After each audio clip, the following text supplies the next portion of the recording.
the Good Old Grateful Deadcast, the official podcast of the Grateful Dead. I'm Rich Mahan with Jesse Jarno, exploring the music and legacy of the Grateful Dead for the committed and the curious. Ladies and gentlemen, fellow Deadheads, welcome to Season 7 of the Good Old Grateful Deadcast. I'm your co-host, Rich Mahan. Thank you very much for tuning in. We're taking a bit of a side trip in today's episode, exploring the side bands Jerry Garcia was involved in 1973, including the Garcia Saunders Band and Old and in the Way, and we look at how they influenced the Grateful Dead during this period. Lots of great guests in this one, so buckle up. Grateful Dead have also just announced a brand new box set that we know everybody's going to love. Here Comes Sunshine 1973. This new release is a 17 CD limited edition set available exclusively from Dead.net. It features 5 previously unreleased concerts recorded during the band's transformative spring of 1973 tour. The shows included in this set are Iowa State Fairgrounds, Des Moines, Iowa, 5/13/73, the Campus Stadium at UCSB in Santa Barbara, 5/20/73, Kezar Stadium in San Francisco, 5/26/73, and RFK Stadium in Washington, D.C. on 6/9 and 6/10/73. The 6/10/73 show will also be available as a standalone release in 2 configurations, a 4 CD set and an 8 LP set. The 17 CD set and the 4 CD set will be released on June 30th and will also be available digitally.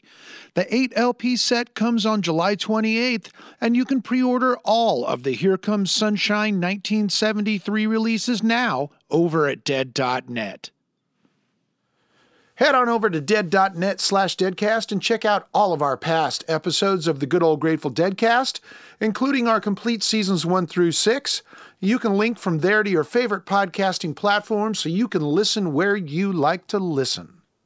Please help out the Good Old Grateful Deadcast by subscribing, hitting the like button, leaving a review on your podcast platform of choice, and sharing an episode on your social media. Thanks very much. It helps a lot more than you think. We now have transcripts for many of your favorite Deadcast episodes available for your reading pleasure.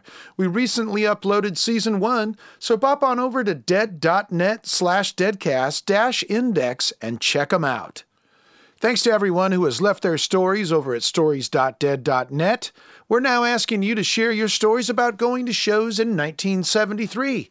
Catch any heaters in this glorious year? The Dead were on fire, and we want to hear your first-hand account of the good times. Share those stories over at stories.dead.net, and you may just hear yourself on the Deadcast. Thank you. Well, this episode of the Deadcast takes a special side trip into Jerry Garcia's extracurricular projects in 1973, exploring his partnerships with organist Merl Saunders and the legendary bluegrass group Old and in the Way, with guests David Grisman and Peter Rowan, as we discover how these projects impacted the Dead's music. Ladies and gentlemen, Jesse Jarno.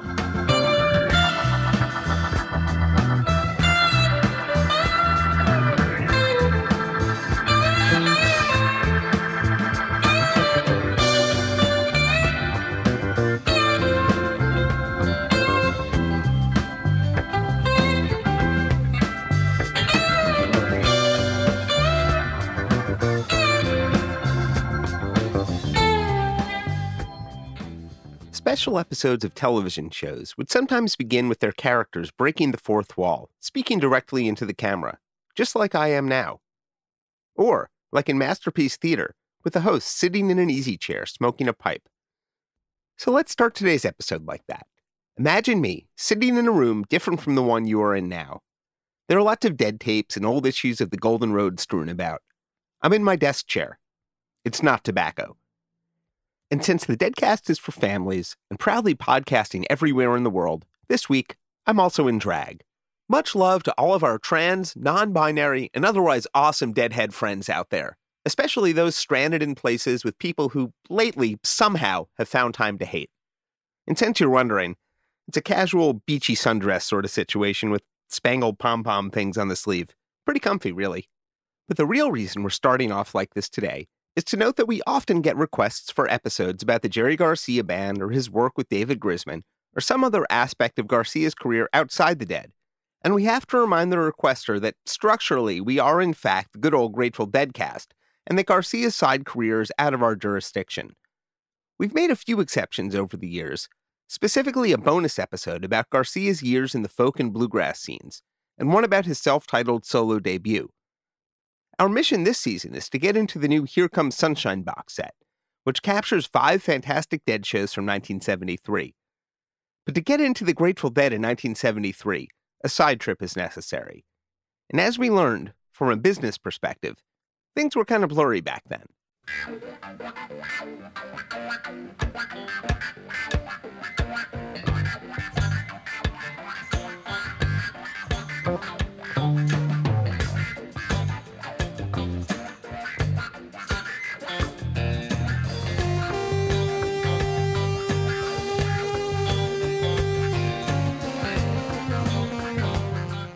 That's Finders Keepers, sometimes known just as Keepers. Jerry Garcia and Merl Saunders with Bill Vitt and John Kahn from their 1973 album Live at Keystone, recorded in Berkeley that summer and in the works behind the scenes of Here Comes Sunshine. Garcia had been playing with the band for nearly 3 years, though they still didn't have a proper name, which was symbolic of Garcia's approach to playing outside the Grateful Dead. Here's how he described it to KQRS in Minneapolis in October 1971. I also play with another fella out in San Francisco named Merl Saunders, who's an organ player, and Tom Fogarty, who used to play in Creedence Clearwater, and the same rhythm section that's on that Hooter record, John Kahn and Bill Vitt. We play around in bars around San Francisco. Just for kicks? Yeah. It's like groovy to be able to play in a situation which is not of any great interest, to anybody, but just a chance to get off. It was also mega casual. But in 1973, that started to change.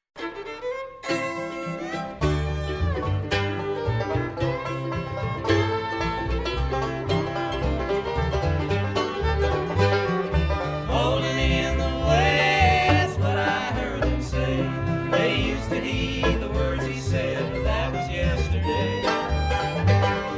Gold will turn to gray and youth will fade away. They'll never care about you, call you holding in the way.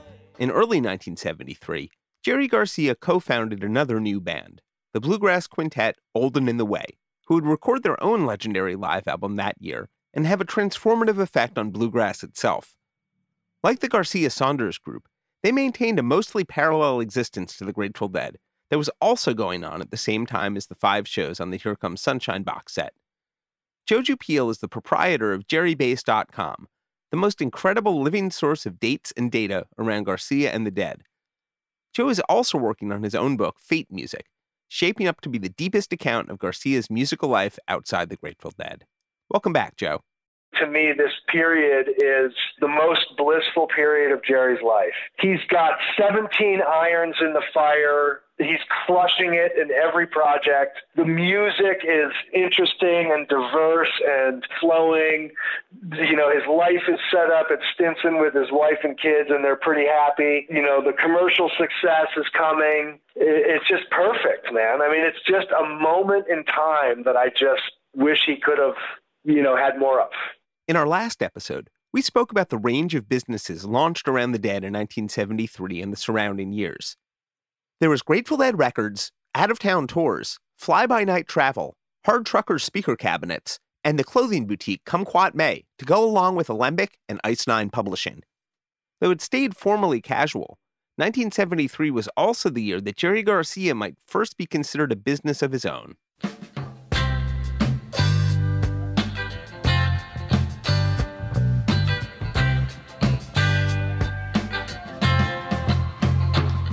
They tell me of a fire up in the sky, waiting for me when I die.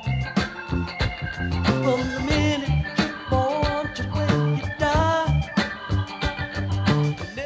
Richard Loren would play a pivotal role in Jerry Garcia and the Dead's universe starting in 1973. He wrote a great memoir titled High Notes, which we've linked to at dead.net/deadcast. In the 60s, Richard's resume included time working with the Doors, the Jefferson Airplane, and Liberace. But his connection to the Dead came quite circuitously through mandolinist David Grisman and a band that would play a surprising role in Jerry Garcia's musical life. I knew David Grisman when I was his agent. When I was working for the Doors, he and Peter Rowan were playing on Earth Opera. And the weather is strange. No summer this year. In the days of the war, but the Red Sox are winning.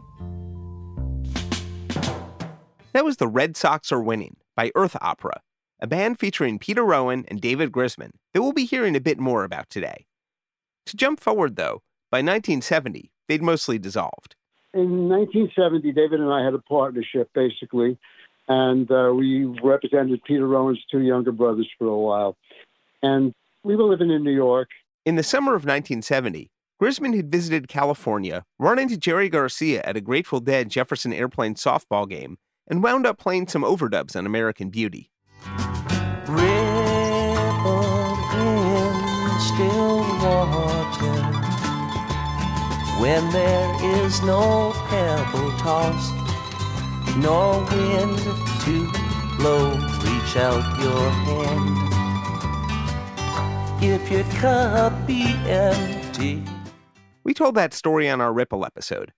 But a few weeks later, the Dead were in New York at the Fillmore East. So David calls Jerry at the hotel, and he had tickets put aside. So we went to the show, and after the show, like 4 a.m, Jerry, David, and I are backstage, and I get to meet Jerry for the first time. So Jerry said, well, what are you up to? And David told him what he and I were up to with the Rowan brothers, and we were having a rough time getting gigs for them and then breaking them through with a record deal. And Jerry said, well, you guys should have come to California.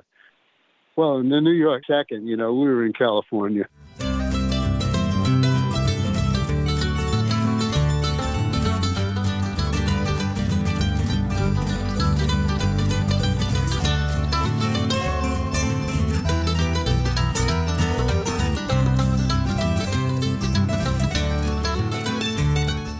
That was Dreamless from the first Earth Opera album. And I went out first, and David came out later with the Rowan brothers. Gino Cipollina was the other Cipollina, the famous Cipollina's father, and he was a kind of a realtor kind of guy. And I was introduced to him by Marty Ballin, and I said I was looking for a place, both for me and for David and then the Rowan brothers when they came west to San Francisco. And he said, well, I got this place in Stinson Beach you should check out. So we found out the compound on the water in Stinson Beach, and it was just a great place to hang. And there was a garage that we turned into a studio, and it was our little compound trying to break the Rowan brothers. Serendipitously, Jerry happened to just be living at the top of the hill, and we lived on the water.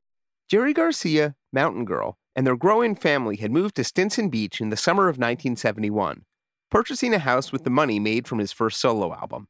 So I said, hey, Jerry, we just got a place. I just got a place down on the water, So that became a place where Jerry became really friendly, a lot more friendly with David and the Rowan brothers.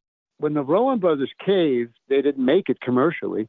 Jerry asked me, he said, would you be my manager? He says, for all my projects outside of the Grateful Dead, because Jerry knew my background as an agent. It was 72 that he actually asked me to be his manager. Jerry Garcia's solo career had begun with complete informality, playing Monday night jams at the Matrix in San Francisco when he wasn't playing with the Dead.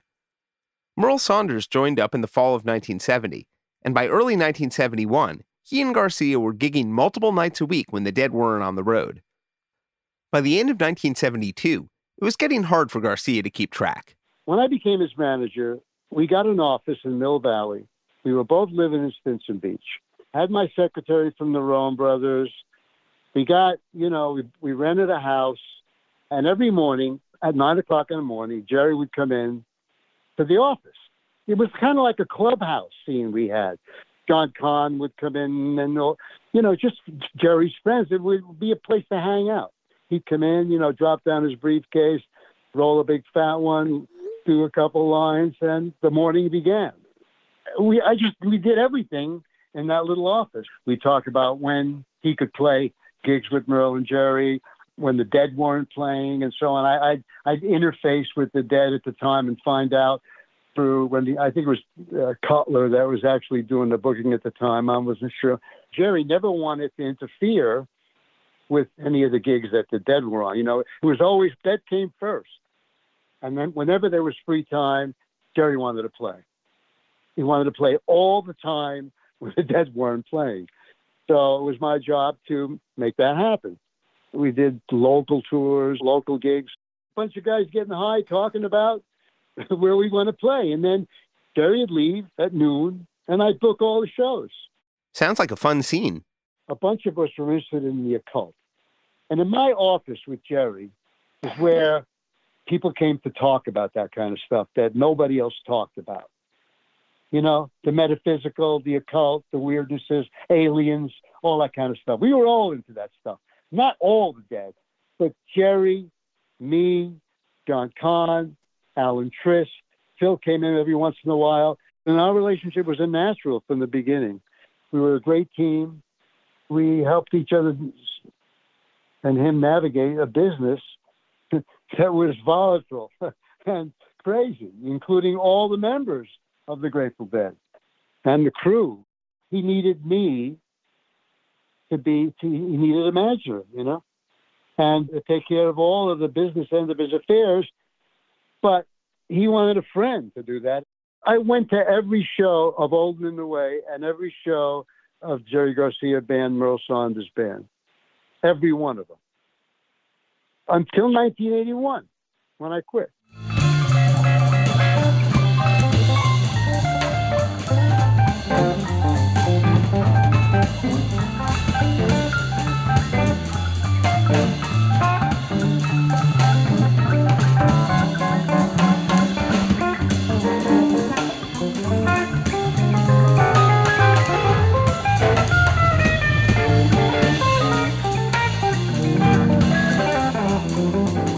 That was Jerry Garcia and Howard Wales with John Kahn and Bill Vitt at the Matrix, probably recorded July 6, 1970. Now Side Trips Volume 1, from the aptly named track Free Flight.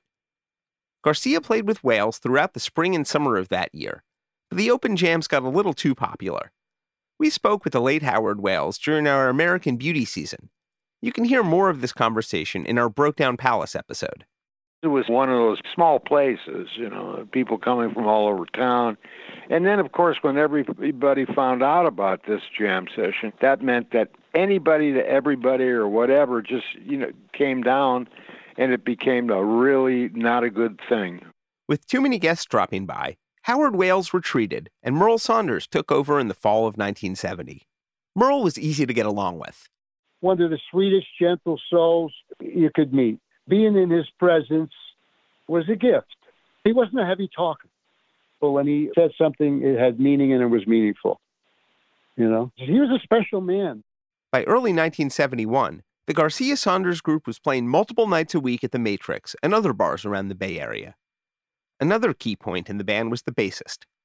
According to Garcia, he met John Kahn on the bandstand at the Matrix and didn't learn his name until one night when they shared a ride home. Here's Robert Hunter speaking with Blair Jackson in 2004, an interview included on the Live at Shoreline DVD. With John, he had somebody that he could play the blues with, and Jerry had a hunger to learn more and more about jazz and the blues, and in came Merl and John at that point, who were both very, very masterful in those areas, and those were the directions Jerry wanted to go very much, and they were good for him that way. Though Garcia and Saunders were the nominal band leaders, Garcia formed a lasting musical bond with Kahn. Here's how he described it to Bill Cooper on WRNW in 1982. Ever since back when I played with Howard Wales and through Merl Saunders and all the rest, John and I have had this, actually all of the things that you hear of that are called the Jerry Garcia Band are in reality the John Kahn and Jerry Garcia Band, really. He and I have a certain simpatico, a certain concept of music, which is, we're very like each other musically, I think, with just enough difference to make it interesting. John was a wonderful wit, so dry, so funny, one of the best combinations you could have around to have a good jaw with, or just sit back and listen and be cracked up all the time, was Nicky Hopkins, John Conn, and Jerry Garcia.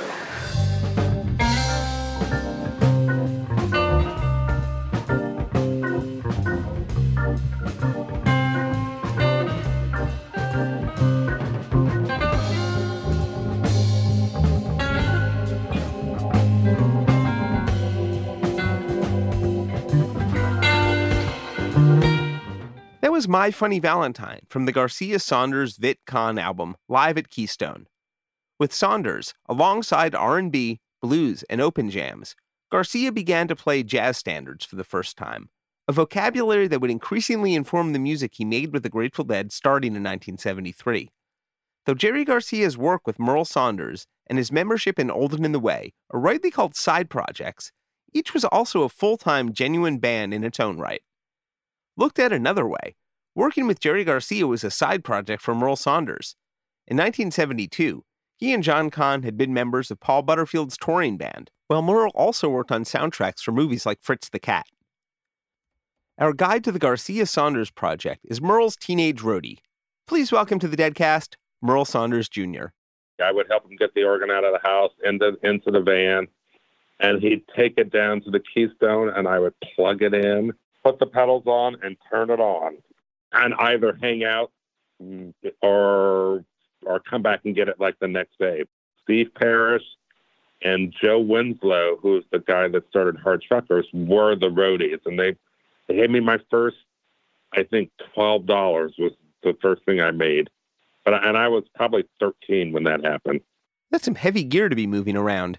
It was on a dolly roller, so I could roll it around. And the Leslie, at a very early age, I learned how to pick that up and put it on stages. We didn't go to the gym. We exercised with the musical equipment. For Merl Jr., it was the beginning of his own career in the music industry. I was always into electronics and tinkering and making things work. Like I would pull the back off the B3 and make sure it was oiled so the drawbars would work and stuff like that. Change the tubes in the Leslie and the power tubes that were in the back of the B3. In meeting Garcia, Merl Jr.'s father had joined a big musical family. My first remembrance of the Grateful Dead was going to Pigpen's wake at Ware's house. That's the first time I remember being around the Dead. I was a kid running around with all these, I just tell people, like, I was around. They were my father's friends. My father was, I think, he was probably at least 7 or 8 years older than most of the other people. He was the only one that had kids we were the oldest kids, me and my siblings. And it was basically me that hung out in that scene. But there were no kids really my age. It was definitely an after-school job with some odd hours. Yeah, if I was at the shows, I would do homework or I would I would hang out. I didn't really watch the music that much because I was a 13-year-old kid and that wasn't the music of my generation. I was 12, 13, so I would sit in the room and listen to them rehearse. That was like the worst thing you'd want to do. Sit in the room with your father and watch him do his thing. Like, ugh. His father's coworkers were generally pretty chill, though, and he got along well with Garcia. I played guitar, so he would show me stuff, but he was just, like everybody else.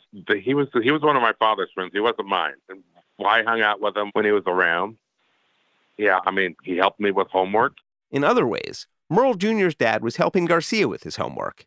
Garcia was still learning, but as far as what they were playing and the type of, Bill Vitt was basically a jazz drummer. John Conn was like an R&B bass player. That's his thing. As much as I would consider him like an R&B, he loved like the Motown shit. He loved that kind of bass playing, the bass playing that carried the band. My father was like the soloist who could solo everywhere, and Vitt could keep up with him.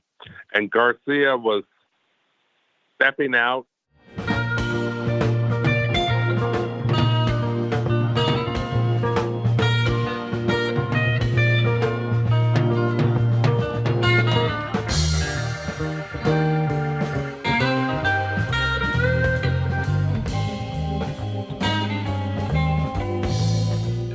The other guitar players my father played with, I mean, they were like, you know, people like Grant Green and Jackie King and guys like that who were technically amazing guitar players. But Garcia hung in there he hung in there and learned it. I mean, that was the thing. Garcia was kind of into R&B because the music was a different tempo than what the Grateful Dead played in, and it was more straight playing. And when I think of Garcia, it wasn't like early on. He was more of like an R&B player versus like what he eventually became to like the jam band player. Especially in 1971 and 1972, they were busy. They played 2 or 3 nights a week. They rehearsed. And my grandmother's garage is on Page and Ashbury Street, right down the street from Haight Street, to the next block down. And which is why on that Heavy Turbulence record, there was a song called Welcome to the Basement. That's why that song is on there.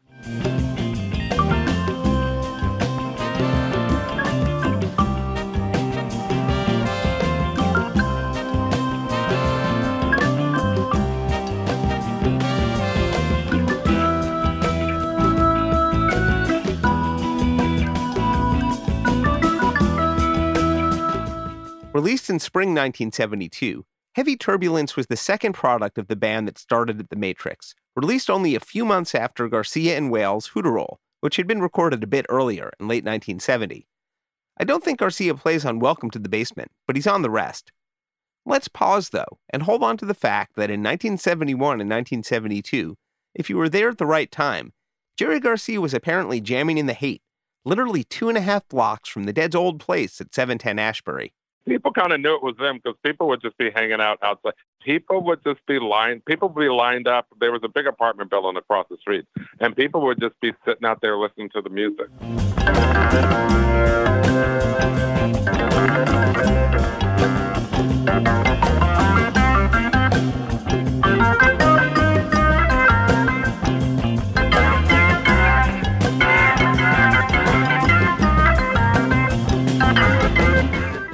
According to Jerry Bass, in 1972, Jerry Garcia performed 86 times with the Grateful Dead, 64 times with Merl Saunders, and a half-dozen times on an East Coast tour with Howard Wales, plus assorted sit-ins, not counting studio sessions or rehearsals. With 2 groups running smoothly, in early 1973, Jerry Garcia decided it was time to start another new band. Dark clouds rising, sure as sun rain, get your great mom on, sweet as dew. I got a big woman bill, born to feed him all I need is a pretty little girl to feed him. But Older in the Way was pretty different from Merl Saunders for a lot of reasons, with the smallest of official legacies and a massive impact. In some ways, Garcia was resuming a career he'd put aside only 8 years earlier. Here's how he described his banjo days to Joe Smith in 1988. By 59, I didn't think it was cool anymore to play rock and roll. Rock and roll was getting to be unfashionable, you know? And somebody turned me on to folk music, and I heard that sound of bluegrass banjo, and that completely copped my attention. From 1961 to perhaps early 1965, Garcia immersed himself in banjo. If you're interested in that, we recommend the Before the Dead box set, which we've posted a link to at dead.net/deadcast. So that was like a 3-year, 4-year excursion into that world where I really learned how to pick things apart. You know, that was the way you had to learn bluegrass banjo. You had to slow the records down and learn it note for note and like that. So that gave me that discipline to learn how to do that stuff. But there was a transition, as he told Ben Fong Torres on K-San in 1975. The instrument just stopped being flexible. It stopped being interesting. And I didn't really decide it. It just, like, I can't play this thing anymore. But then, you know, I mean, LSD it made me want to hear longer sounds and be freer and not be restricted so much musically and not be such a victim of self-discipline. Jerry Garcia's adventures in bluegrass are too numerous to recount today, but the one with the most lasting impact was an encounter during his cross-country bluegrass odyssey in the summer of 1964. This is from Dennis McNally's Jerry on Jerry audiobook, available from Hachette. That's really how I met them mostly, except for Grisman. I met him in a parking lot in Pennsylvania at Sunset Park, Bluegrass Park. We picked together. And he knew of me because my reputation had spread to the East Coast with my friends. I was known by reputation, really, you know. Right. So I might as well have been there, but I couldn't have hacked it. I don't think it was too ugly for me. We spoke with David Grisman in 2020 for our shows about American Beauty, and here's how he recalled it. They didn't have festivals in 1964. It was a country music park called Sunset Park in West Grove, Pennsylvania. And every Sunday afternoon in the summer, they had shows, and a lot of them were bluegrass shows. So that's how I got to hear bluegrass. And Jerry, too, he was on a little pilgrimage across the country that summer. And he showed up there at a Bill Monroe show. We spoke a lot more about bluegrass and Olden in the Way than we did about David's brief but right-on contributions to American Beauty. David Grisman was a serious Bill Monroe head, which is also how we met Monroe's latest singer in the mid-'60s. We're so honored to welcome to the Deadcast the most righteous Peter Rowan. He would show up at all the Bill Monroe shows up in the Northeast, and we just got to be friends. Plus, we were partners in recreational pastimes. If you know what I mean. He was very free thinking. I mean, David is very free thinking. I could present a new tune that I had written that had no place in bluegrass, and he'd go, "Oh yeah," and that was the basis of the Earth Opera material, was stuff I had written in Nashville that was just sort of on the surface, not really country music. The two played together in a few bluegrass combos, including the briefly lived 1968 ensemble, the Bluegrass Dropouts, also featuring fiddlin' Richard Green and banjo player Bill Keith, a former member of Monroe's band and legend in his own right. But together, Peter Rowan and David Grisman founded Earth Opera. Originally, it was just David and I, and we modeled our duet playing on the band that was called the Incredible String Band. I mean, we approached it from that point of view, just two instruments. And then when Earth Opera became a bass and drums and then even horns. All winter long, while the earth turns around, we'll stay on. Sleep well, my love, when the springtime returns, we'll be gone, we'll be gone. That was from the group's second album, The Great American Eagle Tragedy, featuring viola from John Cale, recently departed from the Velvet Underground. To me, they make a lot more sense thinking about them as being modeled on the Incredible String Band. But Earth Opera ran aground, Peter Rowan joined C-Train, made an album with Sir George Martin, and David Grisman and Richard Loren managed Rowan's younger brothers and relocated to Stinson in 1971. Everybody up to speed? David and Jerry, bluegrass people seek each other out. And Garcia had been a bluegrass banjo player early on, and he and David hit it off. Anywhere that David was going to be, he'd find bluegrass. Jerry Garcia had put his banjo mostly behind him and was deep into the pedal steel guitar, joining Marmaduke and David Nelson in the New Riders of the Purple Sage. But by the end of 1971, he'd stepped aside from the New Riders. At some point the previous year, he'd picked up the banjo again more seriously, and it's hard to know for sure, but it didn't hurt that a few world-class bluegrass pickers were massing at the bottom of the hill. David Grisman. When I moved out to California, I moved to Stinson Beach. And not long, I think Jerry, when I first moved out there, he was living in Novato. I visited him there. And then he moved to Stinson Beach a little bit after that. And we started hanging out. And not long after that, Peter Rowan moved to Stinson Beach. His brothers lived there, and that I was working with as a producer.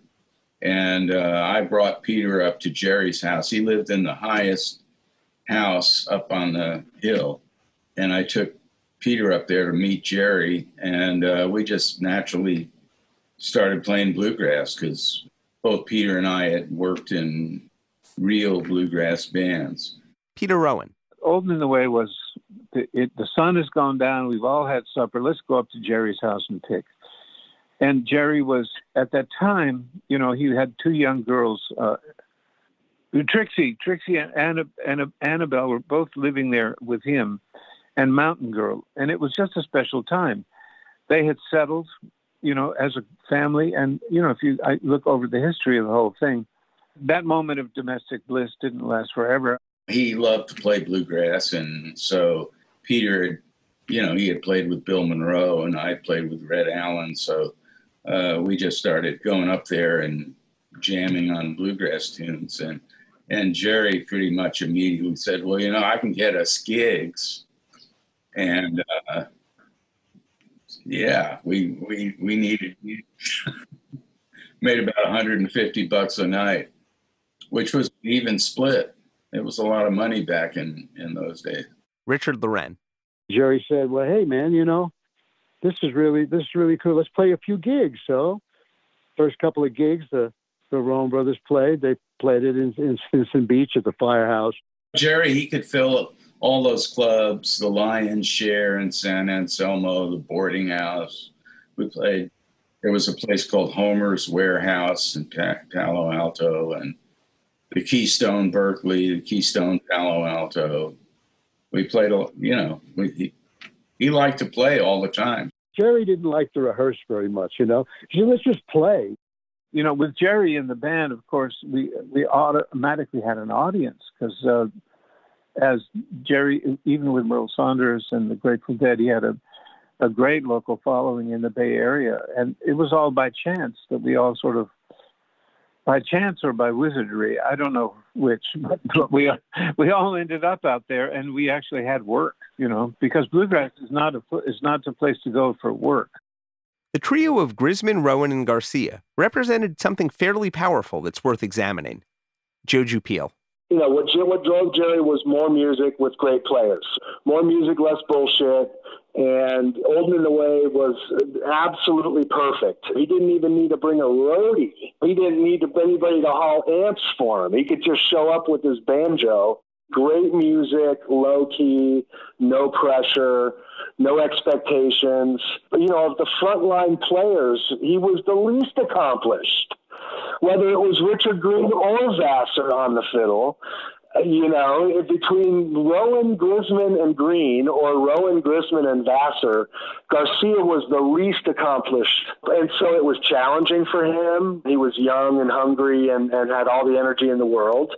And that was the sweet spot, that he could have challenging music with friends who were hot pickers and without having to deal with all the BS.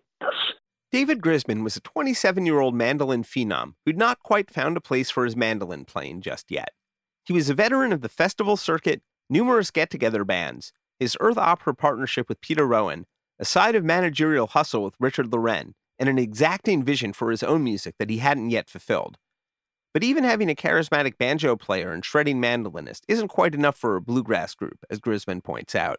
And I just felt like, I always thought, well, bluegrass is half a vocal style. And I never thought much of my singing. Pete Rowan was a great bluegrass singer, and Jerry was a better singer than me. I discovered Old and the Way pretty early in my own music listening life, and the Rowan Garcia vocal blend is one of my all-time favorites.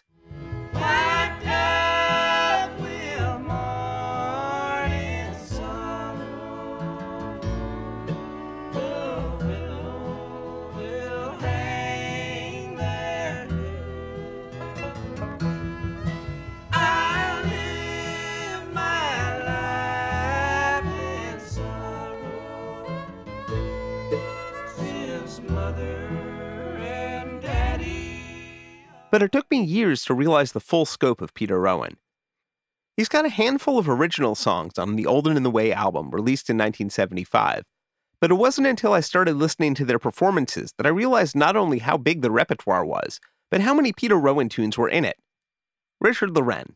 Peter Rowan is the most undervalued, understood, underexposed, what he's underappreciated folk rock musician, songwriter. He goes, I can't believe he's not world famous. He is in his way.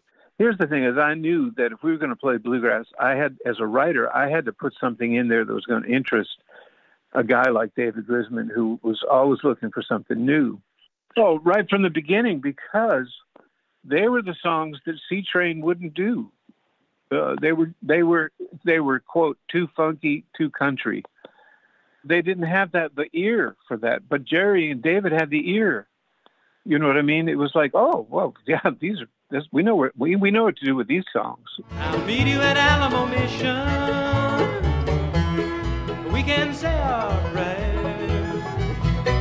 The Holy Ghost and the Virgin Mother will heal us as we kneel there in the moonlight, in the midnight, in the moonlight, midnight moonlight, in the moonlight, in the midnight, in the moonlight, midnight moonlight. Some people point out to Midnight Moonlight as the first song that said, okay, here are 2 chords. This is the solo. It's just 2 chords, and you can play over the solo, which was sort of my idea, that have a completely different emotional break feel in the middle of the song, where people can just play freely.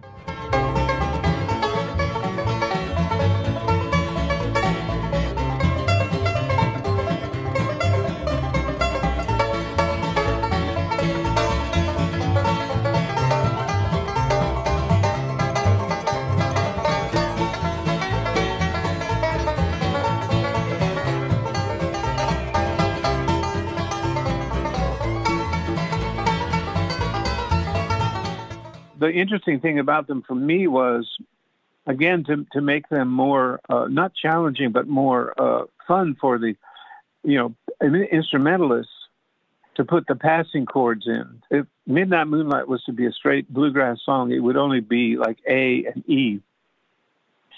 There, you wouldn't have put all the F sharp minor and the B minors and all the passing chords. I put the passing chords in because it basically is what was left out of all the old bluegrass songs. I put them in my songs because I felt they had an emotional appeal. And also Jack Bonus's song, the Hobo song, had similar, you know what I mean?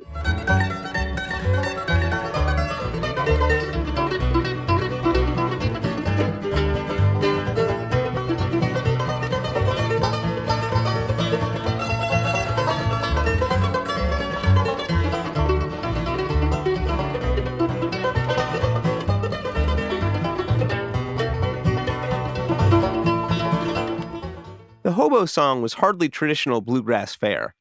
Jack Bonus was a Bay Area horn player of weird repute who'd recorded a solo record for the Jefferson Airplane's Grunt Records imprint in 1972 that featured both David Grisman and Peter Rowan's brothers. It was like, okay, all these songs are related. A lot of them have a lot of the same chords. Wild Horses, it's got that B minor in there in the key of A.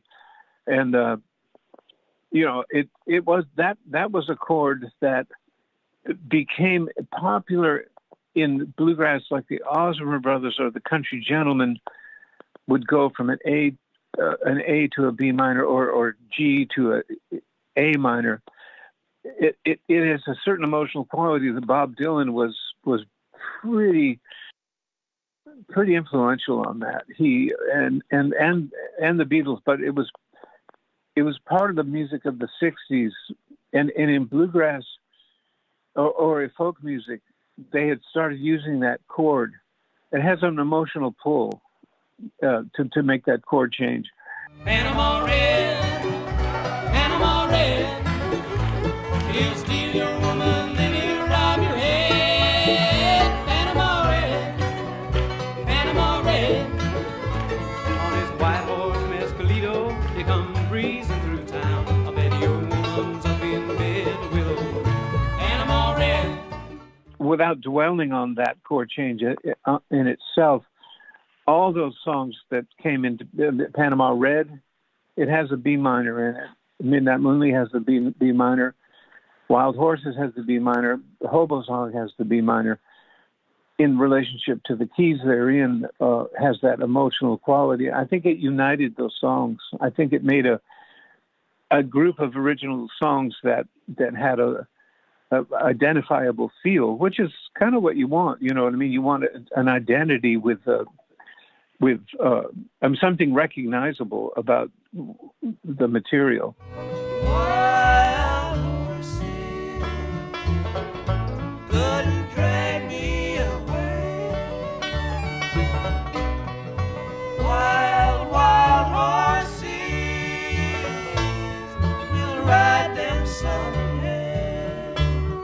and then to contrast those types of songs with White Doves, for instance, is like a beautiful contrast, because then White Doves, although it's in the same keys and same chords, it takes a simpler approach, and it's very slow. There was a nice contrast between everything, and yet there was a thread through it all. In the deep rolling hills of old Virginia, there's a place I love so well, where I spend many days of my childhood.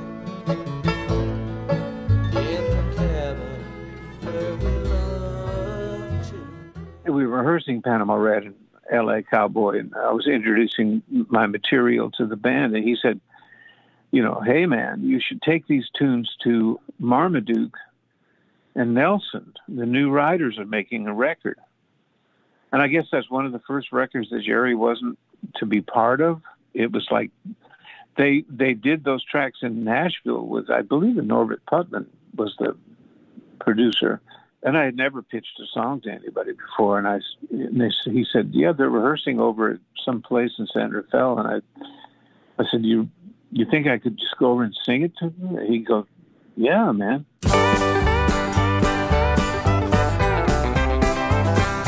Panama Red, Panama Red, they'll steal your woman, then they'll rob your head. Panama Red, Panama Red, on his white horse, Mescalito, he comes breezing through town.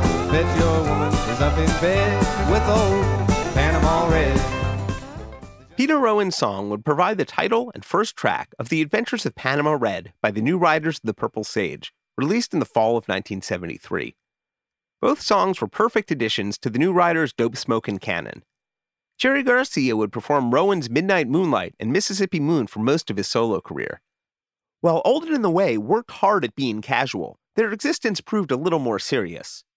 They played at least 47 shows in 1973.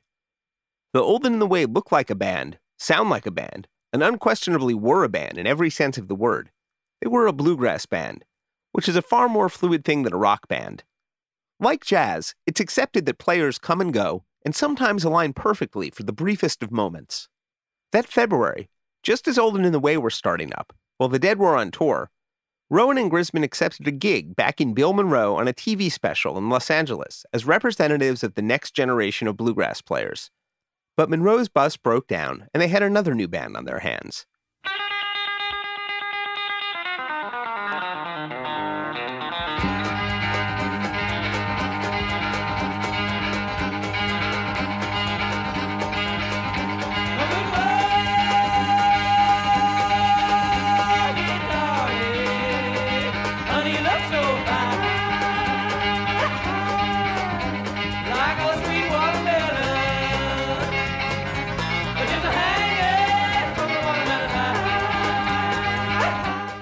Mule Skinner was promptly signed to Warner Brothers. Alongside their old comrade Richard Green on fiddle, Mule Skinner featured the phenomenal guitarist Clarence White, who Jerry Garcia had once followed cross-country when White was a member of the Kentucky Colonels and who'd gone on to join the Byrds. Mule Skinner was just a live moment that we had. It was just something we had. We were so used to doing it that way, right? We weren't a studio band, but to make a record was, a vehicle for what? Basically, I don't think the record company pushed it. I think they just figured, well, what the heck, here's a tax write-off. It's a good musical moment. Without management, without the thing being organized on the highest level, which is not always the most clean level.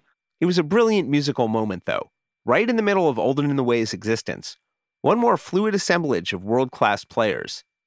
For the generation that included Grisman and Rowan, their time was just about here. We're not thinking about the marketplace. We're thinking about the music. We're thinking about the joy of the whole thing, the buzz, We did it for the buzz. You can put that on my tombstone. We did it for the buzz. The buzz was definitely good. But things were also getting slightly real. The Mule Skinner moment passed all too quickly. They formed spontaneously in February 1973, recorded a studio album at the end of March, bringing John Cahn along with them, and then it was over. It was Warner Brothers, and you have to wait on a label like that. When are they going to release it, you know? Clarence sadly met his end before the album was released. Clarence White died in July of 1973, tragically hit by a car while loading out from a show, and in Mule Skinner all too soon. It was an unimaginable tragedy, and it's impossible not to wonder how Mule Skinner and Olden in the Way might have found a happy coexistence. He was 29.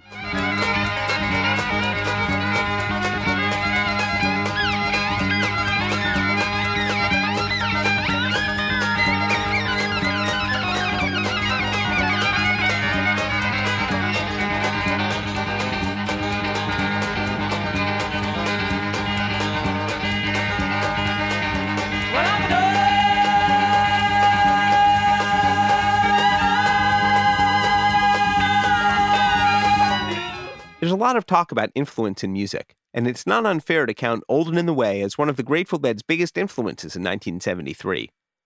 Take a gander at this version of Cumberland Blues from March 28th in Springfield, Massachusetts, now Dave's Pick 16, exactly when the rest of Olden in the Way was busy in the studio with Mule Skinner, and tell me Garcia's guitar playing isn't banjo freshened.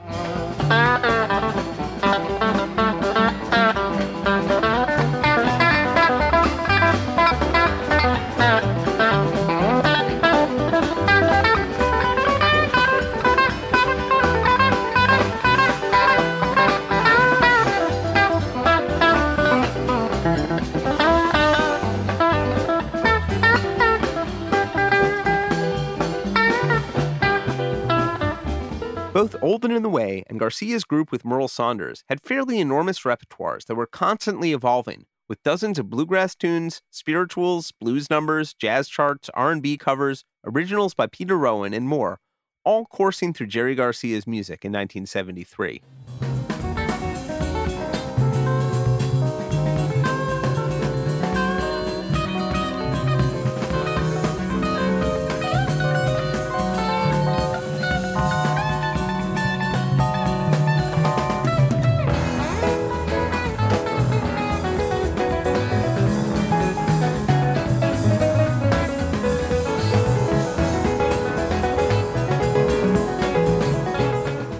Eyes of the World from Kezar 73 on the new Here Comes Sunshine box set, where you can almost hear those songbooks colliding into something new inside the Grateful Dead. The precision of bluegrass skipping over jazz changes and the Dead's particular feel.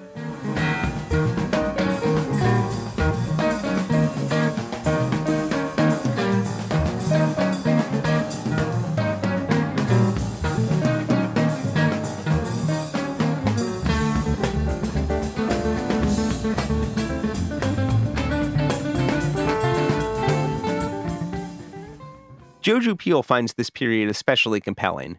The year is amazing for Jerry as an artist, and April 1973 shows the man just busy as hell, right? Something like 24 musical events in the month, and maybe even 24 in the last 27 days. I have a post about it. And the combination of playing mostly black contemporary stuff with Merl and then playing white roots stuff with Olden in the Way.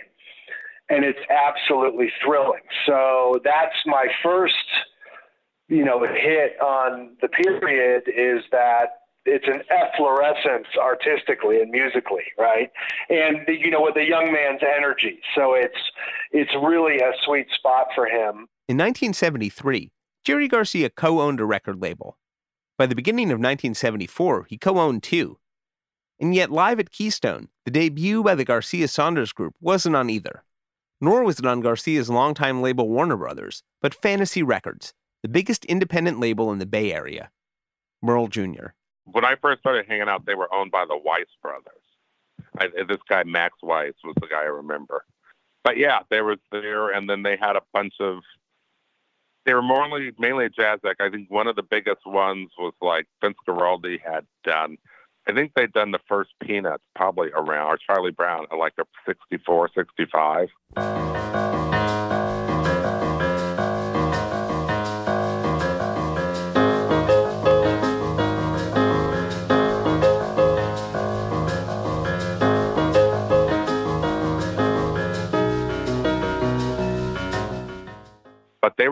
Bluegrass label, and then Creedence. Oh, Susie Q. Oh, Susie Q. Oh, Susie Q, baby, I love you. Susie Q.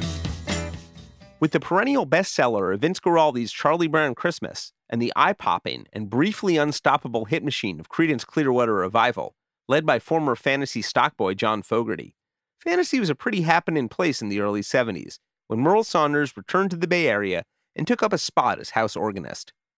After heavy turbulence, the group's next appearance on a record was to back another Fantasy artist. She didn't leave nothing, no tracer behind. She didn't leave numbers for me to be fine. And so I'm leaving downtown. Yes, I'm leaving downtown. Well, I'm bleeding downtown. I miss my sister today. That was Hold On Annie Mae from Excalibur, the 1972 solo debut by Tom Fogerty, recently exiled from Creedence Clearwater Revival. Over 1971 and 1972, he'd become a fixture with the Garcia Saunders Band.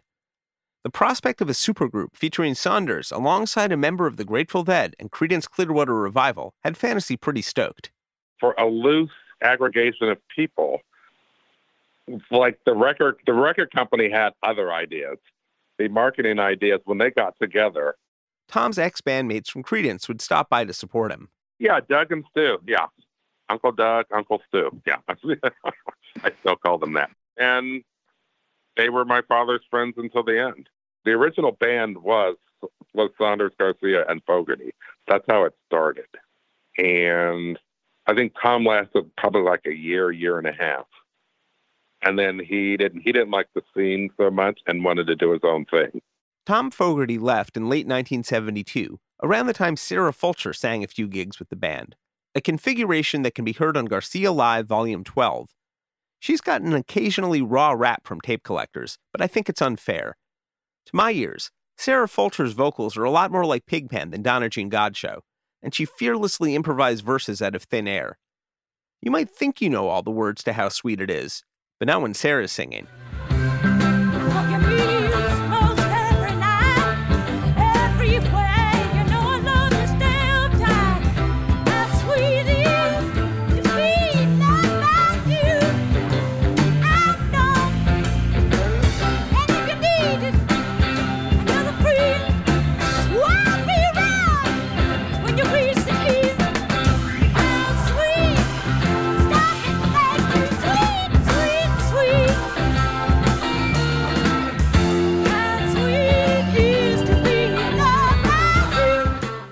I wrote liner notes for that edition of Garcia Live and interviewed Sarah extensively. We've posted a link at dead.net/deadcast. That recording, from January 23, 1973 at the boarding house, has a backstory all its own, thanks to Joe Jupille's work spelunking in the Grateful Dead's archives at UC Santa Cruz. The Jerry and Merl shows in January, after a couple of warm-ups, start to show a new level of seriousness. And I think this is driven by what ended up as the Fantasy record. They gave the band a kind of a name, the Merl Saunders Experience. And that was how Rex labeled the tapes, and they never mentioned it publicly as far as I know. But that's how the tapes were labeled.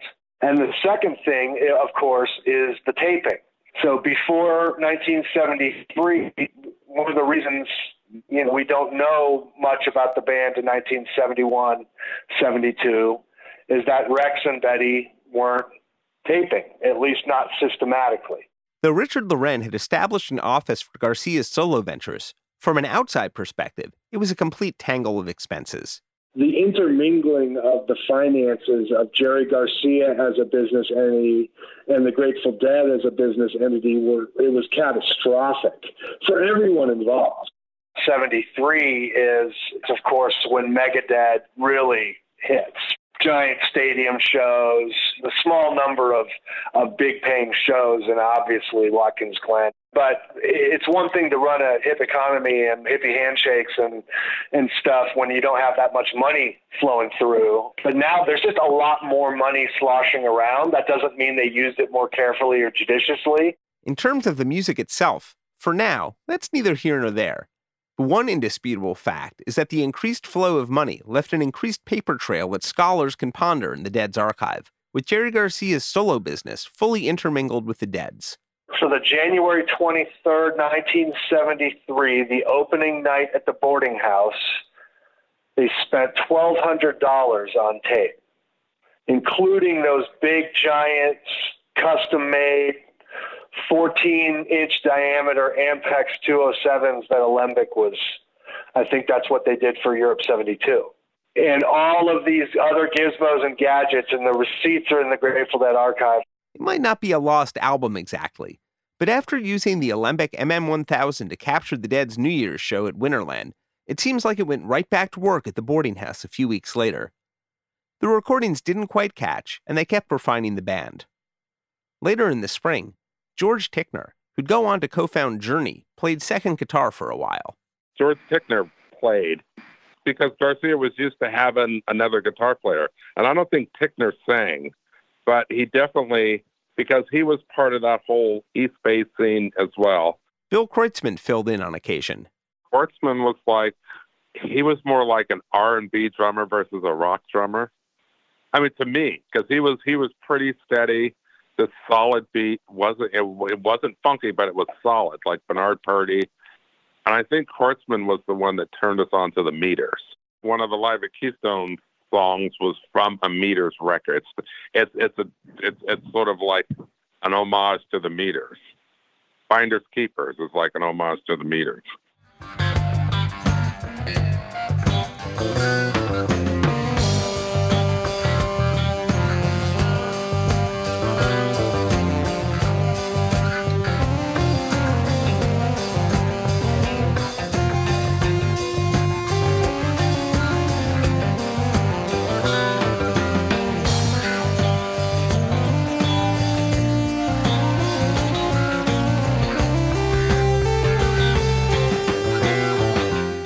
That kind of personnel churn is consistent with a kind of searching for the sound, which is partly driven by what's going to play on a record.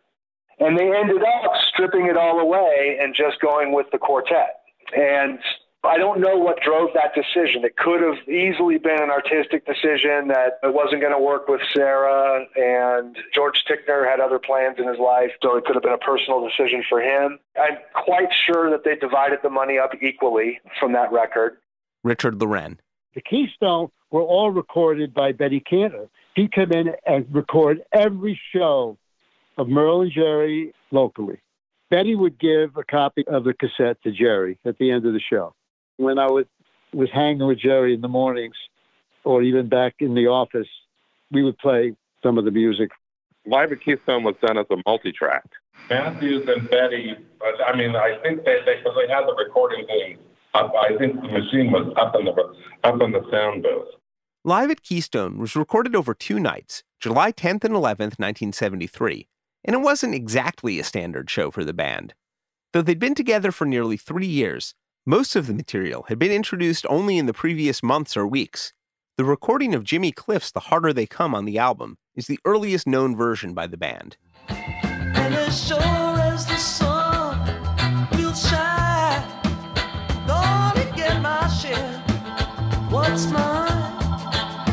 And then the harder they come, harder they'll fall, one and all. And then the harder they come, harder they'll fall. My Funny Valentine by Rodgers and Hart was also a virtually brand new addition to the repertoire.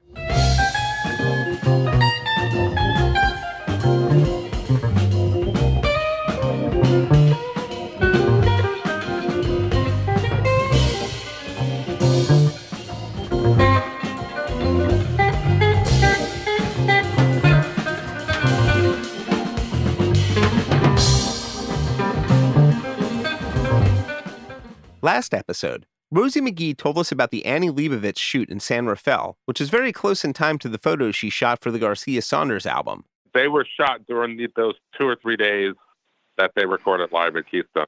That is actually Keystone, and that picture, that was like one of Annie Leibowitz's first gigs out of college. I think she had just graduated San Francisco State maybe a year or two before. And she was just starting to get gigs from Rolling Stone magazine, which was in San Francisco at the time. And that picture is totally staged. That was Annie's, because I think Annie was like the director anyway. So I think it was like her precursor to whatever, or it evolved into like the Vanity Fair shots where she's shooting all those people. But it was the first time she used the panorama camera. And I remember, because I think I was like 14 when that happened. But yeah, that was Annie's, and she got up on a thing. I remember they just went and grabbed people in the audience to put in there. I think 6 or 7 people were just from the audience, but everyone else was associated with the band. And it was just, everyone was just doing their thing, and she just shot the pictures. It was the band and some of their thing. The club owner, Freddie, who owned the club. Freddie Herrera, an important figure in Garcia's solo musical life. We've posted a link at dead.net/deadcast to Joe Jupille's article about their relationship. You can see Merl Jr. sitting right next to his dad. I think Paul Pena's in there. You can see him down in like the right-hand corner. The author of Steve Miller's Jet Airliner. Pena was the opening act that night. But Garcia, and they were like roadies, and then a couple of the women that worked in the Dead office, and then a couple people that worked in the Fantasy office were in that picture. And then the cop was Smitty, and Smitty was like the back. He used to run backstage at Winterland. That was the cop from the door. But he actually worked at Keystone Berkeley. And the same thing, the guy who was the nun was a doorman at Keystone San Francisco. That'd be Clyde Williams, a.k.a. Willie. Richard Loren. If you look at that picture, I'm to the left of the nun. I think I don't know, sitting with my knees up. One person not in the Keystone photo who appears on the album is David Grisman. Grisman overdubbed the mandolin solo in that song. He wasn't there live.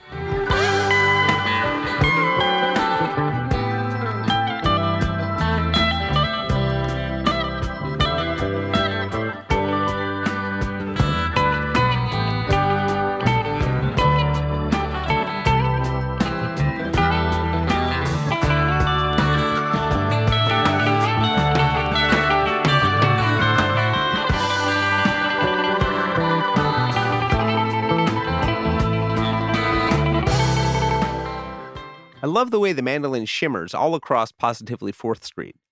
Jerry Garcia's musical worlds certainly weren't separate, and they'd continue to crash together, as we'll hear over the next batch of Deadcasts.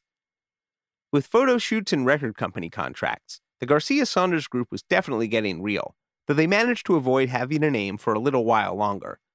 When Live at Keystone was released in the fall, it was credited to the 4 musicians, with Merl's name at the top, followed by Garcia and the rhythm section. And while Garcia and Saunders had to deal with paperwork, Old and the Way stayed resolutely casual. They soon developed their own alter egos. Richard Loren. Everybody had a nickname in Old and the Way. You know, Peter was Red because he'd written Panama Red. Grisman dubbed Garcia Spud, and Garcia named David Dog. He gave him the name Dog. And I was called Zippy because I was always that kind of moving very quickly. I'm a high energy kind of guy. Thanks, Zippy. And, you know, the band was a whole lot of fun for me. I loved the music. The guys were a hoot to be around. And there was no pain in the ass technical complications. Well, except maybe one. It was just us and actually Bear. Bear was our unexpected presence was Bear Owsley. He took it upon himself to show up at all the band gigs before showtime and set up the mics and all the gear for Old and the Way. Peter Rowan. Owsley, who was known as Bear, he lived probably, a quarter of a mile from me. And the first thing I noticed was that his dog suddenly came and lived with us. And it was like, what's going on? It's like, even the dog doesn't want to live there anymore. So he named the dog Vajra, name of a Tibetan symbol of enlightenment. And this dog was very unusual. He was just a puppy and had just decided to live at our house. And we accepted him. And I told Bear, I said, your dog's down here. And he goes, well, if he wants to be there, man, that it's meant to be. And I'm like, okay. I said, we'll take care of him. It was a beautiful dog. He was an Australian Shepherd. And he remained to be a mystical sort of canine Buddha, I think you would have to say. He was a canine Buddha. You'd often find him sitting, with his front paws crossed and about, 6 other dogs across from him at attention, and he'd be like transmitting something to these other mutts that were opposite him. They'd be sitting in a half circle. It was odd. It was really odd. David Grisman. He was a character, and he of course had designed and ran the original Monster sound system for the Grateful Dead, and then he went bye-bye. He got busted for making LSD, and he went to prison. And he came out right when we were starting to play these clubs. He had a Nagra, stereo Nagra tape machine, very fine Swiss tape recorder. And he had a stereo Nagra, which was a rare thing. And he just followed the band around recording. He took it upon himself to turn up at the band's gigs late, just before showtime, with his mics and recording gear. He'd fiddle around endlessly with his equipment until everything was precisely adjusted, which caused long performance delays. It drove Jerry crazy. He would pace up and down, seething, until the signal was given by Bear that we're ready to go now. That was like an hour after showtime. Jerry would kind of screw with him, He wouldn't let him have enough time to set up, or he was just giving him shit for some reason, not serious shit, but enough to remember. It was his devotion that has kept alive this spirit of Bear's. This is important. This needs to be recorded. Without Bear, we wouldn't have had a record. I'm sure Jerry was the leader. I'm sure he said, hey, Bear, man, let's get this on tape. I'm sure Jerry said that, because the Grateful Dead had their own inner world of communications, responsibilities, and expectations. One interesting thing is that both David Grisman and Peter Rowan interpreted Bear's mega presence around Olden in the Way to mean that he'd been fired from the Dead. But in fact, he remained on the band's weekly payroll as he worked as a consultant on the developing sound system. He received exactly the same amount as the musicians on stage, and perhaps simply took it upon himself to become the recordist. He certainly made a lot of tapes. To provide an answer of exactly how many, and much more besides, please welcome back, from the Owsley Stanley Foundation, Hawk. We have 105 reels that he recorded of Olden in the Way between April 21st, 1973 and October 8th, 1973. 8 months after he got out of prison, he started doing this. And it's an amazing collection of rare gems that we have. He delivered it from beginning to end, to driving us crazy by being an hour late or more at every show, then setting it up. He was always late. We were on the road. We had to take a different flight. And then we said, fuck it, let him get there on his own. I mean, he was like insane. I mean, he was a genius. I said insane genius, He was a great guy to meet. Jerry loved Bear. He loved him. And he was the Bear, kind of like in all senses. I'll tell you one thing. We were playing the Keystone one night, and we got there late, and we got on stage, and nothing was ready, and the microphones were all in disarray, and everything was feeding back, and Bear hadn't gotten there in time to set it up, and we're all standing around, feedback everywhere, right? And Jerry walks up and he nudges me with his shoulder, and he says, "Look at Bear, man." And we look up in the sound booth, and there's Bear, and he's like, his face is lit by this green light of the board, of the faders and everything. There's sort of a green light on Bear's face. And he's got a bunch of patch cords in his mouth hanging down like snakes. And and a bunch more around his neck, right? Because you had to repatch everything from the rock and roll show. You know, acoustic music at the time, you know, was way down the list as far as like skills. But Bear was going to get it right. And Jerry says, nudges me. He says, "Look up Bear, man." I look up. He goes, "He loves his job." You know, there's Bear, his face lit green by the board up in the sound booth, you know, with his cables hanging out of his teeth. He just set up his mics and he'd give us copies of the tapes, and Jerry and I would listen to them up at Jerry's place. However salty the musicians may have gotten about Owsley's occasional delays, the tapes also hold the material proof that they were glad he was there, as Hawk points out. It appears to me that they very consciously and very conscientiously were taping every show. And there's one show in particular on July 18th, 73, at the beginning up in Katati, where the show ends. And it's funny, the show ends after Blue Mule. Somebody in the crowd screams, "Hey, you motherfuckers, play some more." But they don't play some more. Instead, David and Peter run right over to Bear, and you can hear it on the tape. They're eagerly asking him how the tape came out.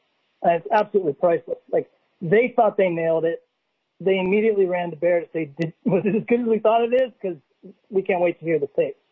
There was one final missing piece to the puzzle, though. David Grisman. We didn't really have a regular fiddle player. I think there's even a radio show that's just Pete, Rowan, me, and Jerry. And then we played some gigs as a quartet without a fiddle. There was a guy named Brian Price, who was a local San Francisco guy, and he played a couple of gigs with us. He played a gig with us at the boarding house. I don't know if a tape exists of that. For you Newgrass scorekeepers out there, another interim fiddler was John Hartford, who passed briefly through the Garcia verse in April and May 1973, but an embedded fixture in the bluegrass world, where one can find all kinds of other recordings of him with Grisman, Rowan, and others. It was a bit later on, but there was one night when they couldn't get a fiddler, so they tried something new. Owsley got it on tape. One of the most awesome surprises is there's a complete show where there's no fiddle that night, but Jack Bonus plays bluegrass sax for the entire set. That was at the Brig on July 15th, 1973, the night that Clarence White died. I don't think they knew it. I don't think that they got the news until after the gig. I can only imagine how devastated they would have been, and there was no indication during the course of the show. But it's phenomenal. When I first started listening to it, the sax actually sounds so appropriate playing the fiddle parts that it tricked me at first. I didn't even think about it. And then I realized, wait a second, that's a saxophone. It's incredible. Then we started flying Richard Green up, and then I think in the summer of 73, Richard wanted to form his own band. And Jerry had booked us, I think it was 5 gigs on the East Coast. And Richard turned that down because he was devoting his energy to his own band that he was forming. And so we're sitting there, who are we going to get? You know, and these were like large venues, so we pretty much could afford to hire any bluegrass fiddle player at the time. So, you know, Peter said, "I have Vassar Clemens' phone number." After playing a bluegrass show with Bill Monroe, and we were driving the bus, and, you know, a big deal for bluegrass people, because they're really road people, is to eat together. You know, you'll hear people say, "Oh, I knew him well. We ate together." You know, it's like that was, you know, we survived life together. We ate food together, you know. And so we stopped at Rule's house to have breakfast at 2 a.m, coming out of Monroe, Louisiana, you know. And it was a big honor for folks to stay up all night, wait for Bill Monroe to arrive and have breakfast, you know, and move on about 4 a.m. and keep on driving back to Nashville and all that. So, you know, just after midnight might have been something like that. We got there, and while we were eating, he started playing some tapes, reel-to-reel tapes, while we were having breakfast and visiting, you know, we're visiting. And it was tapes from the New Year's at his house from a few months before, and this fiddle playing was just unreal. And he said, "That's Vassar." Vassar Clements was a former bluegrass boy, too, playing with Bill Monroe as a teen in the early 1950s, and later with the McReynolds brothers.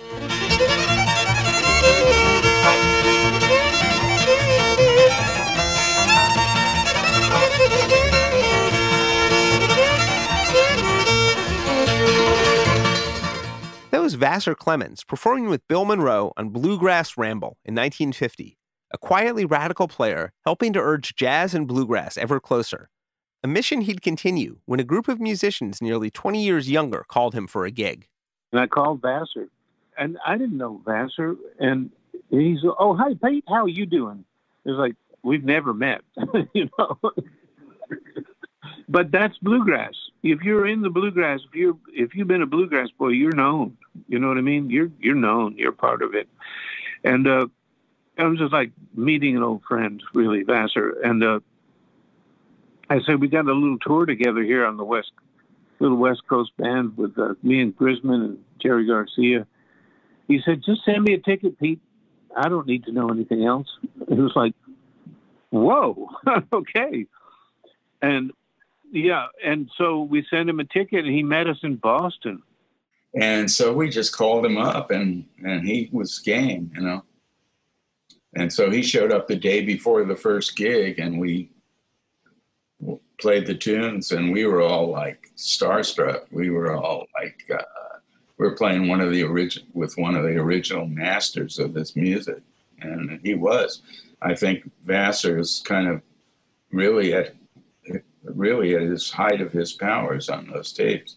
He quickly earned a nickname in the band, too. And Vassar was Clem because he always had a pipe in his mouth.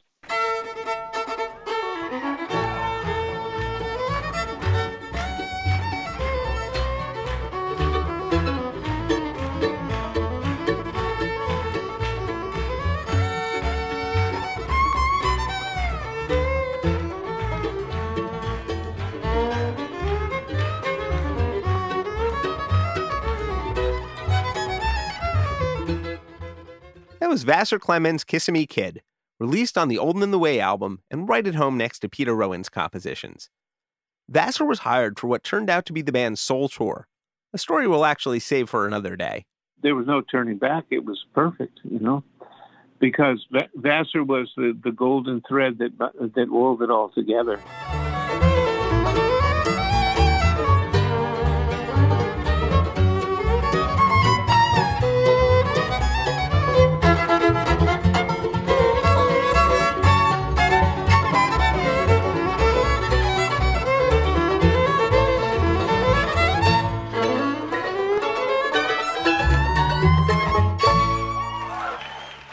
In October 1973, as the Dead prepared to release Wake of the Flood, Olden in the Way played a pair of weekend shows at the boarding house in San Francisco. David Grisman. That was just another venue that we played at. But it was downstairs. You'd go in and then go downstairs. A dark club. Monroe was, I don't know, he was probably, well, he was born in 1967, so he'd have been about 5 years old. He and Jenny Muldor, Maria's daughter, they were down there, and they just were like wild Indians running around. It was on Bush Street in San Francisco, and I know it was up the street or down the street. Well, I would consider up because it was like a hill going down, and from the first Thai restaurant I ever used to go to. But yeah, there were a lot of acts that it was like a folk club or they had different. I remember Olden in the Way there played one time with the Chieftains.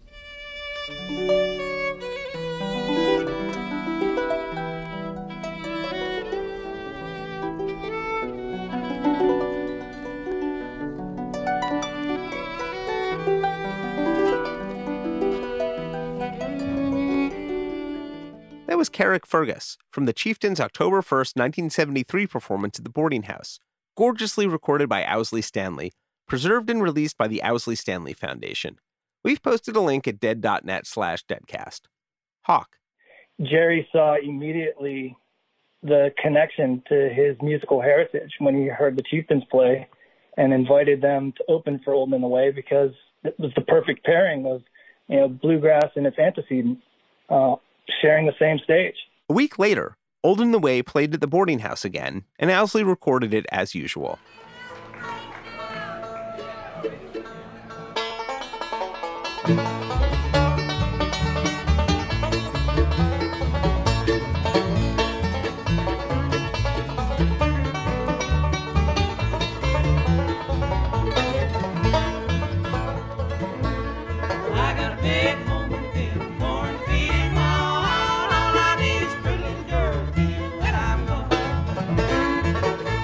He was particularly pleased, and I think the band was generally, with all the shows in October of '73. And he had marked with stars, which is about as effusive as he gets. It turned out to be one of the band's very last gigs.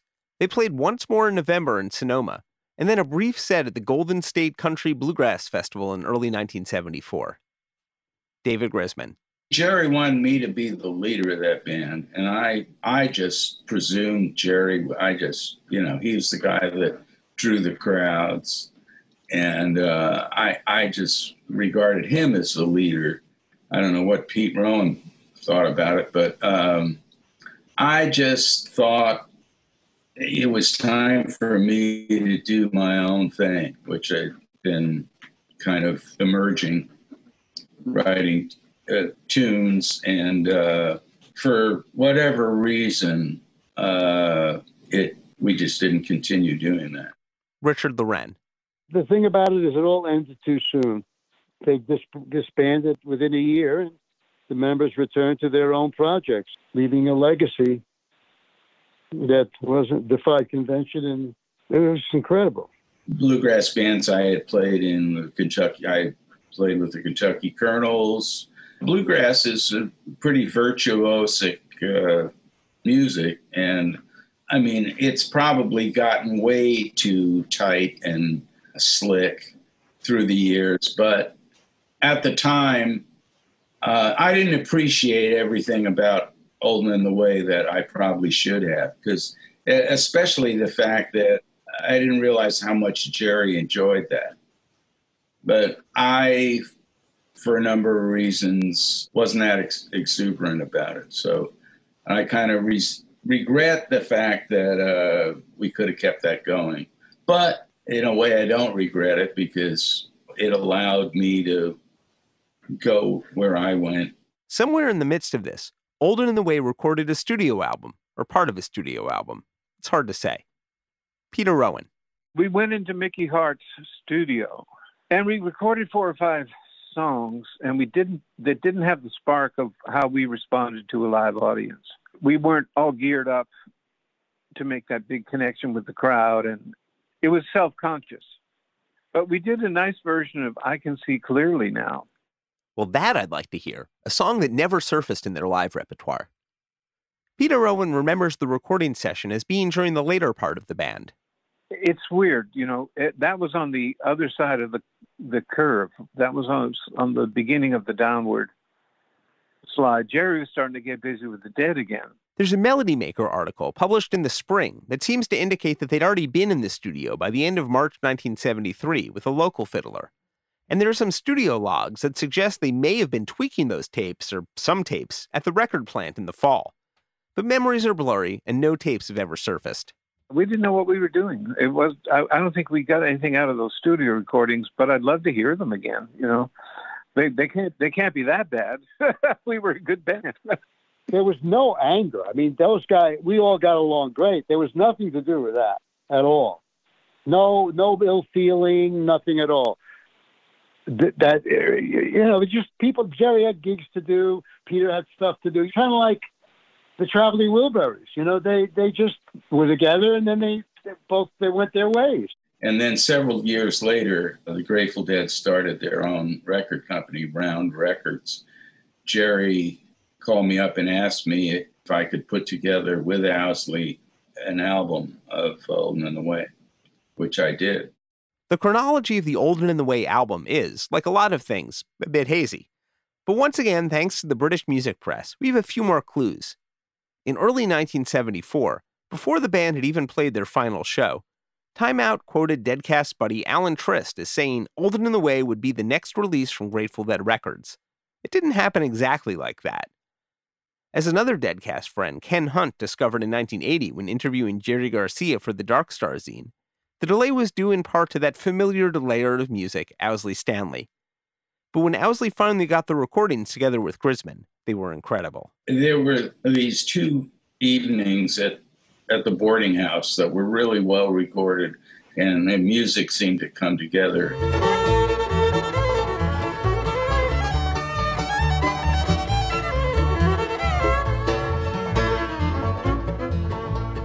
Dark clouds rising, sure side rain, retrograde Marlon, sweet last June. I got a big woman been born to feed him all I need is a pretty little girl feeding me. No, really, it's one of the most beautifully recorded live albums I know of, right up there with the Bill Evans Trio at the Village Vanguard. And I only found 10 songs out of all that stuff, out of, 4 sets that had, really a lot of tunes. I only found 10 that I thought were good enough to put on this LP. Everybody's a critic. Though David Grisman's world-class ears might have a strict filter, there are many hours of great Olden in the Way in the vault. Years later, Jerry and I got back together, and I had started a CD company, Acoustic Disc.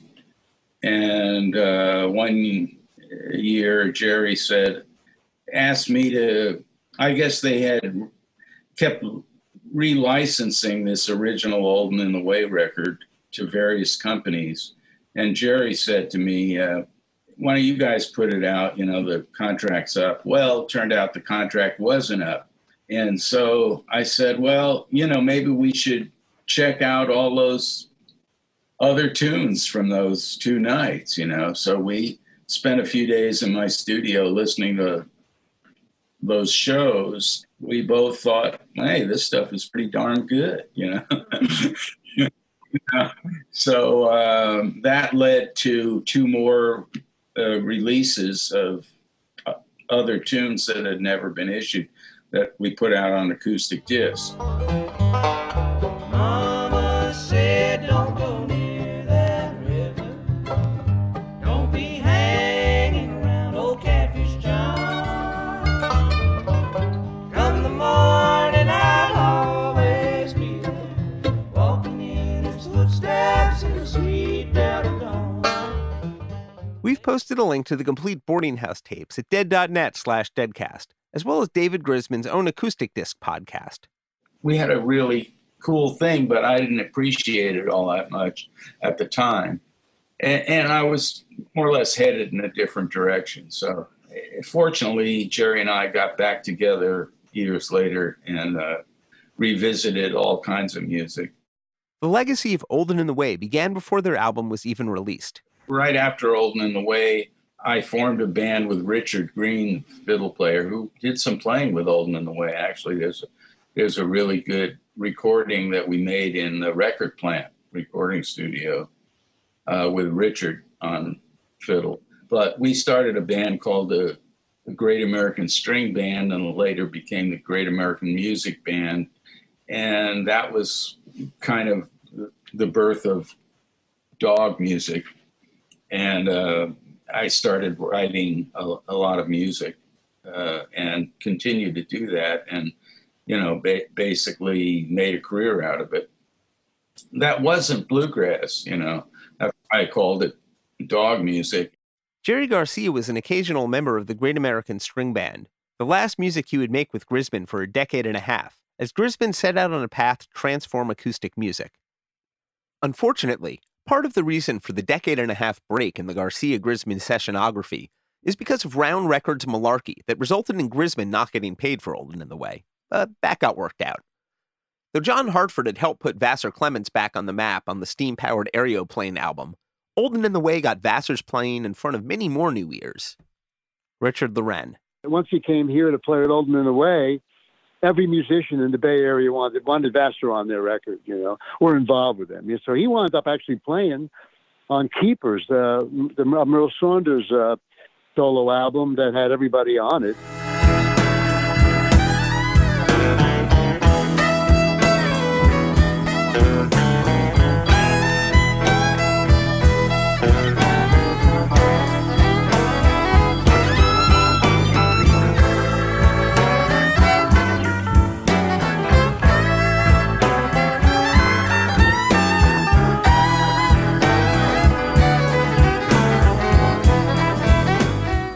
Though it wasn't released until 1997, a few songs from the January 1974 session represents the fullest collision of Jerry Garcia's two extra dead projects, Garcia, Saunders, and Kahn, joined by drummer E.W. Wainwright, plus David Grisman on mandolin and Vassar Clements on fiddle.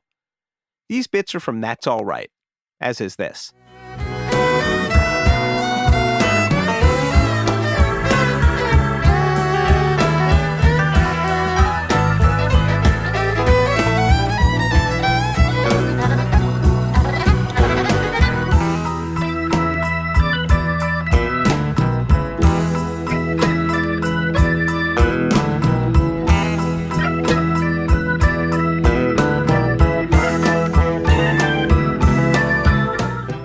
The biggest impact of Old and in the Way is usually condensed to a factoid, that it was the best-selling bluegrass album of all time, at least until it was displaced by the soundtrack to Oh Brother Where Art Thou in 2001.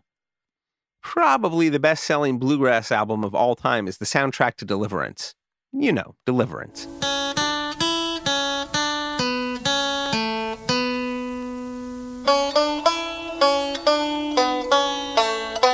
But no matter how well Old and in the Way sold, and I'm not saying it didn't sell oodles by bluegrass standards, it turned successive generations of deadheads onto bluegrass, and helped generate ever more progressive attitudes towards bluegrass and the musical spaces around it. Bluegrass was modern music, invented largely by Bill Monroe and the bluegrass boys that passed through his band, most importantly Lester Flatt and Earl Scruggs. Along with other innovators like Newgrass Revival, Hot Rise, and John Hartford, the members of Old and in the Way, individually and together, helped point the way towards the future of bluegrass. Ironically, it was their innovations that truly turned bluegrass into a form of traditional music beyond the style of any individual musician in his band. In the 21st century, Old and in the Way remains a fantastic portal into bluegrass, pointing both backwards and forwards and sounding eternally like its present. Thanks, Bear. Old and in the way, that's what I heard them say. They used to heed the words he said, but that was yesterday. Gold will turn to gray, and youth will fade away. They'll never care about you, call you old and in the way. They'll never care about you, call you old and in the way. Of course, Jerry Garcia and David Grisman would pick up their conversation with a fruitful partnership in the early 90s, a topic too deep for today.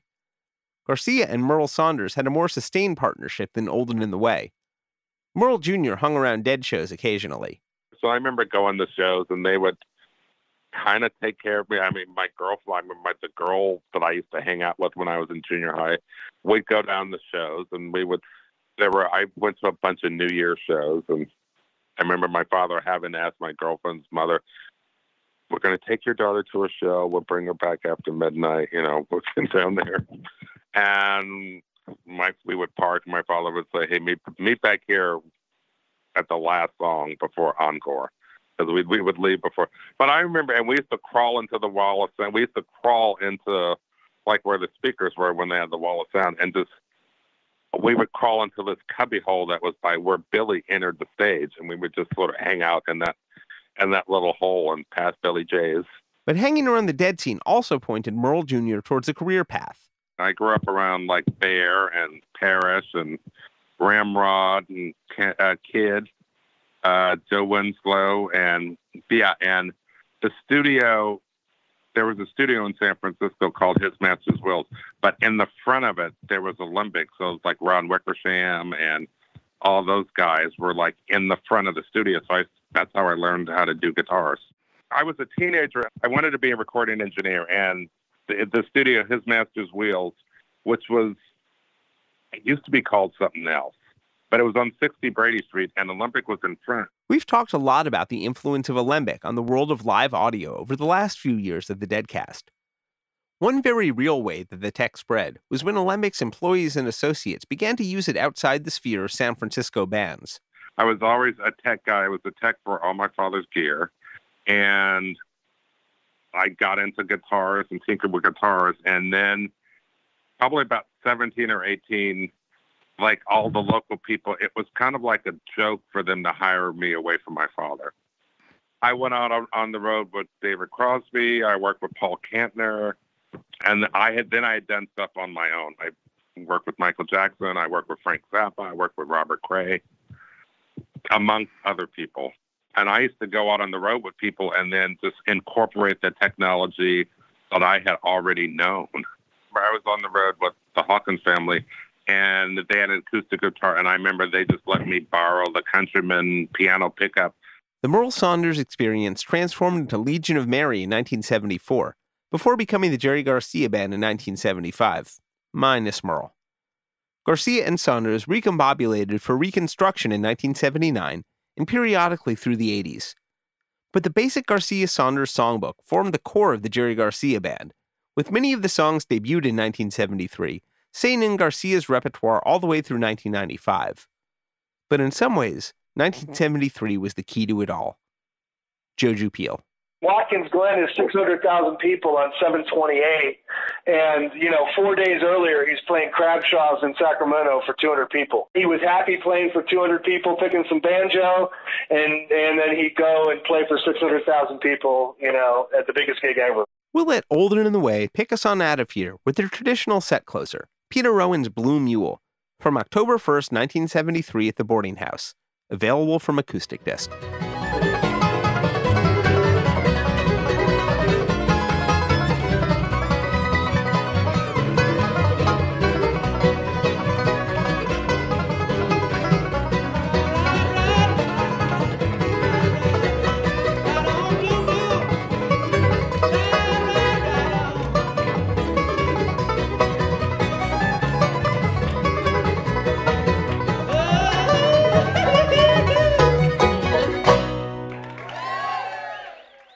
Thanks very much for tuning in to the good old Grateful Dead cast.